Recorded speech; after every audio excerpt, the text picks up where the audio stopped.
Gemoedsrus deur geregtigheid. Almal rondom jou kan chaos veroorsaak, maar dit beteken nie jy hoef self die chaos te veroorsaak nie. Jy hoef nie saam te speel daarmee nie. In 'n wêreld vol politieke spanning, ekonomiese onsekerheid, gewelddadige misdaad, voel dit soms asof innerlike kalmte nie gevind kan word nie. En tog bring Jesaja vir ons 'n belangrike korreksie hierop. Hy sê dit nie met die mantra van jy moet net positief bly dink nie. Inteendeel, hy koppel dit nie aan 'n toevallige innerlike gevoel nie. Hoe staan dit geskryf in Jesaja 32 vers 17? Wie reg doen, sal vrede hê. Wie volhard in reg doen, sal vir altyd rus en sekerheid geniet. Nou geregtigheid hier beteken nie net wet en orde nie. Dit beteken 'n lewe van integriteit, waarheid, omgee, gehoorsaamheid aan God se wil.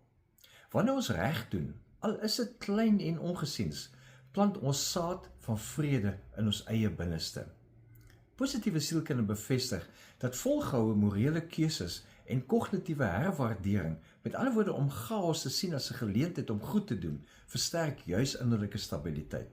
Krauss beskryf hierdie herwaardering as die innerlike spanning wat merkbaar verlig in 'n mens as jy hierdie keuses maak. So doen vandag net een ding wat getuig van geregtigheid. Miskien is dit 'n eerlike woord in 'n moeilike gesprek.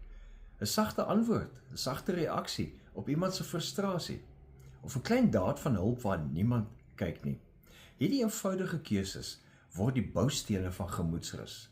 En die wêreld daar buite mag chaoties lyk en wees, maar binne in jou kom daar 'n rustige gemoedsrus wat gevul is met God se vrede.